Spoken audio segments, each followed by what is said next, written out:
From South Florida, this is Headliners, only on CBS News Miami. Hi there and welcome to Headliners. I'm Lauren Pastrana. President Donald Trump announcing major new global tariffs on Wednesday. The move would include a 10% tariff on all countries and additional specific reciprocal tariffs on countries the president calls the worst offenders. CBS News Miami's Nakaya Carrero spoke to a very prominent local car dealer about how the auto industry expects to be impacted. We will supercharge our domestic industrial base. We will pry open foreign markets and break down foreign trade barriers. Effective at midnight, a 25% tariff on any car made on foreign soil. But one local car dealer says this will change the car industry. All the cars are going to go up. There's no brand in the United States that's not going to have a tariff impact. Rita Case of the Rick Case Automotive Group says the auto industry is bracing for the impact of tariffs. While the lots are full of new inventory, she says they're expecting any new car post-tariffs to sit for a while as people look for cheaper options. If the tariffs go down the path that they're currently on, that new car volume is going to drop, used car volume is going to go up, used car inventory or supply of used cars is going to go down. Case says while President Donald Trump wants to drive the auto industry back to the United States, many don't realize that at least one part of a car is imported. So people that think, well, Ford and Chevy are going to be exempt or Chrysler from the tariffs, that's not the case, because Ford and Chevy, like Honda, like Hyundai, like all of them, do make cars outside of the United States. A Nova Southeastern University economy professor says while the impacts falls on the consumer, there are long-term plans that could be positive down the road. It protects local industry and allows it to expand and grow. So by having our companies that have gone overseas come back and bring the businesses here, that helps. Nakaya Carrero, CBS News, Miami. Some Venezuelans say they feel relieved after a federal judge paused the Trump administration's plan to end a status that protected them from being deported. It's known as TPS and would have expired next week. Roughly 350,000 Venezuelans would have been impacted. CBS News Miami's Yvonne Taylor is in Doral with reaction to what the ruling means for those who live here in South Florida. Elizabeth Gonzalez feared losing her job and her status in a matter of days. Es un cambio totalmente positivo. It's a totally positive change. Yeah, because we can try to continue working without fear. We are not criminals. Okay, this is my TPS. She is one of approximately 350,000 Venezuelans in the U.S. with temporary protected status and one of the many Venezuelans who Homeland Security Secretary Kristi Noem declined to extend their TPS protection until October 2026 as established by the Biden administration. Que podamos tener licencia de manejar, que podamos. We can still have a driver's license, a legal status, a work permit. That's a relief, said this mother of three and an operations manager at a South Florida business. Things changed Monday when U.S. District Judge Edward Shen in San Francisco paused plans by the Trump administration to end temporary legal protections for Gonzalez and hundreds of thousands of Venezuelans with TPS. The extension that goes until October 2026 is now again in place. Adelis Ferro is a Venezuelan activist. She is part of the TPS National Alliance, one of the plaintiffs in the lawsuit filed against Homeland Security Secretary in February. This lawsuit only applied specifically to the Venezuelans with 2023 TPS designation. The judge said in a 78-page order that Secretary Noem acted on the basis of a negative group stereotype and wrote, the government has failed to identify any real countervailing harm in continuing TPS for Venezuelan beneficiaries. For these reasons, the court grants plaintiffs' request to postpone the challenge actions pending final adjudication of the merits of this case. Era lo que estábamos deseando todos los venezolanos. This is what many Venezuelans strive for. And many of them live in this city. So now the federal government has 1 week to appeal the decision ruled by the judge. And another group of Venezuelans, as many as 200,000, they have TPS, which was granted in 2021, that is supposed to expire in September of this year. Some activists are already saying that they will probably be facing the same problem. We are in Doral. Yvonne Taylor, CBS News, Miami. Meantime, hotels catering to Canadian snowbirds are seeing smaller flocks landing in South Florida. Some blame U.S.-Canada relations and tariffs. CBS News Miami's Larry Seward is in Hollywood, where a hotel chain has more vacancies than normal. Most of Richard Clavet's guests are French Canadian. He told me he has 79 vacancies across his property because of peer pressure. At Richard's Motel, French Canadians get the message behind the neon signs. Let your stress go here or miss out on winter-long hospitality and South Florida tours tailored to French-speaking snowbirds spending winters near Hollywood, Florida beaches. They're being replaced by Americans. That's something that's not nice to say, but they're just like, we need to rent, we need to earn our living, and that's what we're going to do. That's what we've done. We're going to keep on doing. Richard Clavet owns 10 rental properties around Hollywood. They sell more than rooms. He's from Quebec, so Clavet aims to serve comfort to people from his former home. But political tension between the U.S. government and Canada over tariffs and immigration policies is driving customers away. Clavet saw one man pay a $1,000 deposit but refused to visit to make a statement. He was calling Trump a dictator. And I asked him, so you're going to stay in Canada all winter long? No, I'm going to Cuba. Cuba? Well, I hope you're going to say hello to the dictators that they have over there. Jacques Giraud expects blowback when he drives back to his home near Montreal this week.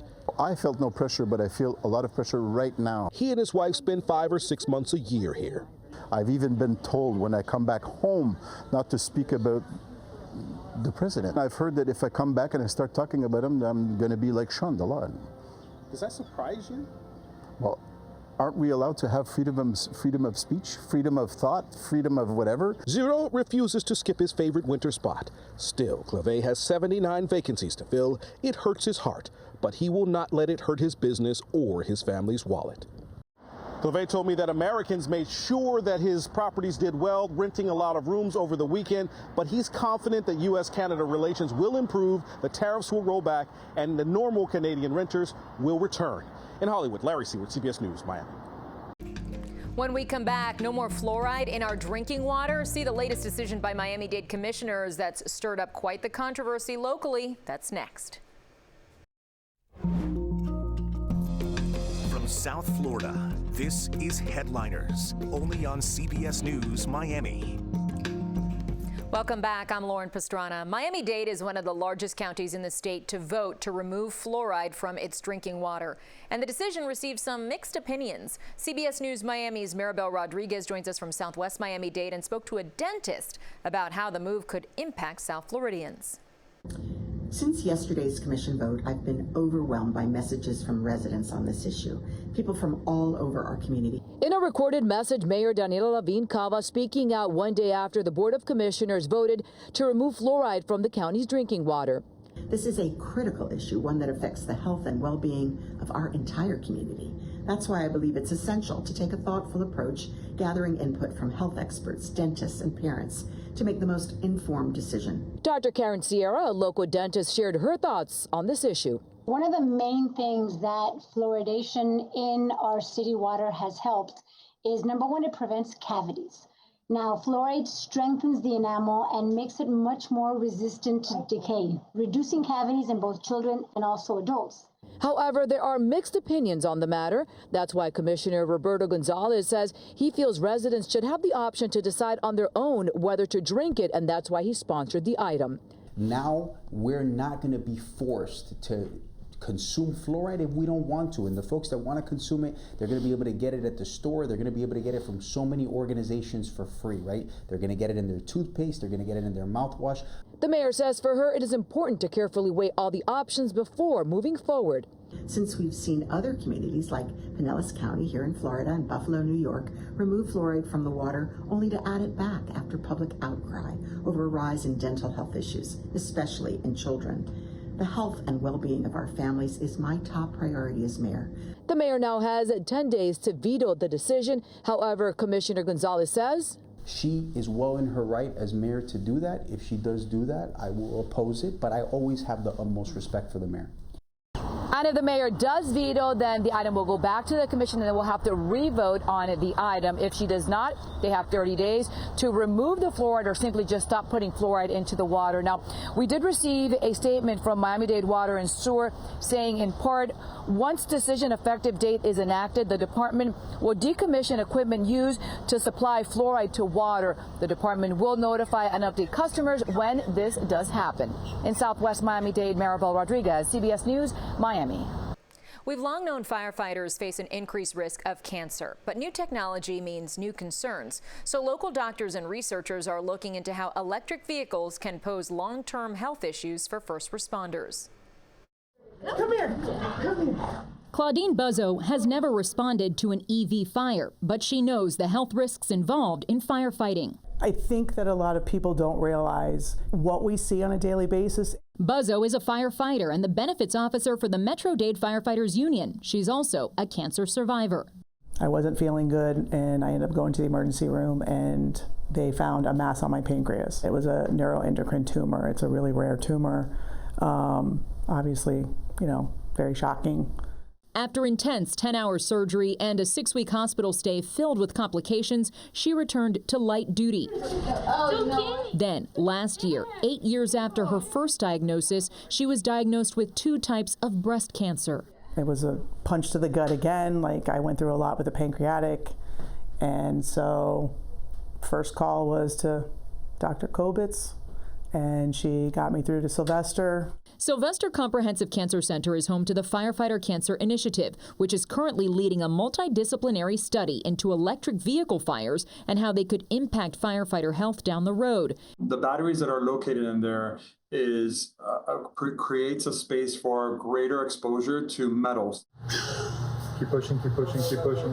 Dr. Alberto Caban Martinez says different metals emitted during an EV fire are linked to different types of cancer. For example, nickel, a key metal in EV batteries, is linked to lung, nasal, and laryngeal cancer. And chromium, which is found in some but not all EV batteries, is associated with lung, nasal, and sinus cancer. When a firefighter is in an environment where there is an electric vehicle that's burning, is that plume of smoke contains really high concentrations of these metals. So the amount of exposure in one instance is really, really high than you would see in a traditional combustion, car. We reached out to the Electric Vehicle Association for comment. A board member replied saying, quote, firefighters definitely have a risky job, whether it is gas and oil in cars, asbestos from burning structures, lead in paint, or even rubber in tires. Noxious fumes from any fire definitely pose a health risk.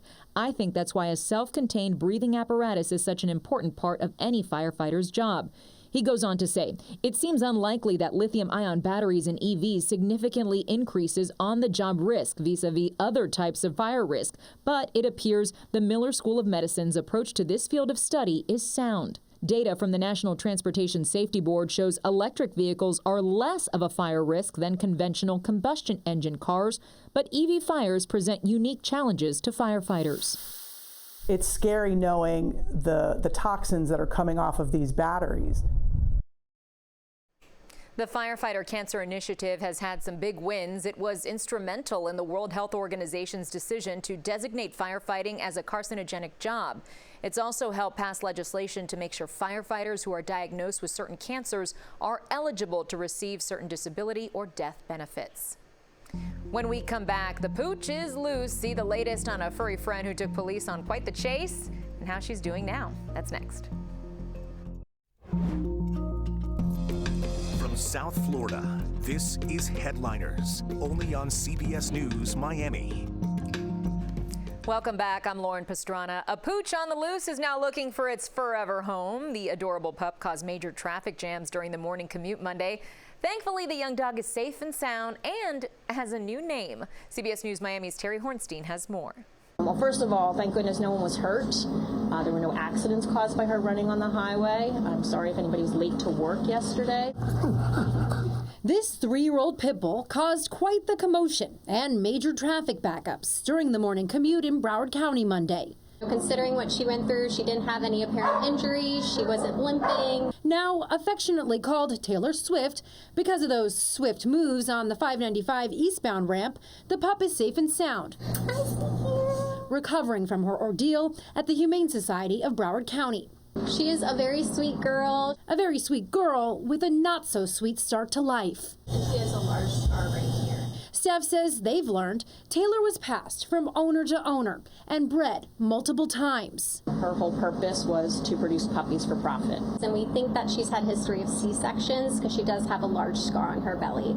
Veterinarian Cynthia Rogers says that ends now. Good girl. I definitely think it's about time this girl gets spayed and she has a home that's going to love her for the rest of her life. She's actually very playful. She's quite a runner, as we can see, so she probably needs a home that's going to be active and play with her, take her on walks and love her. It still isn't clear how this pup ended up on the highway, but workers have a theory. I think she was done with her previous life and she wanted to get away from it. So we're confident we'll be able to find her a good, responsible home where she is going to be loved. That was CBS News Miami's Terry Hornstein reporting. And it was quite an uplifting day at Miami International Airport. It was all part of Autism Awareness Day. Together, American Airlines and MIA welcomed over 50 children with special needs from local high schools, along with their parents and guardians, for an unforgettable tour. CBS News Miami's Naja Sherman has more. The event was part of the transformative MIA Airport Instruction and Readiness MIA Air program, a heartfelt initiative dedicated to making travel accessible for everyone. This is our celebration and recognition of World Autism Awareness Day. Today's unique experience will allow individuals with special needs and their family members the opportunity to experience travel in a controlled environment. Participants were guided through the entire air travel experience, from the moment they stepped into the airport to finding their comfortable seats on a real airplane, all within a safe and nurturing setting. He gets anxious, he wants to run, so I think it's a really nice experience. And next time when we fly, he will know what to do. We're so excited to see so many families and schools and all the support personnel from Miami International Airport and American Airlines here to support the continuation of MIA Air, the program that we collaborated with the airport 10 years ago. Children were actively involved in practicing crucial travel skills, entering the airport, checking in for their flights, navigating security, and boarding an American Airlines plane with the guidance of friendly gate agents and flight crew. Believe it or not, more than 250 young people just like you have taken this tour to practice moving through the airport and overcome any fears or worries they may have about flying. Our goal is for anyone, regardless of their disability, to experience the magic and wonder of flight. This isn't just an event, it's an experience that will leave a lasting impact for these students. Naja Sherman, CBS News Miami.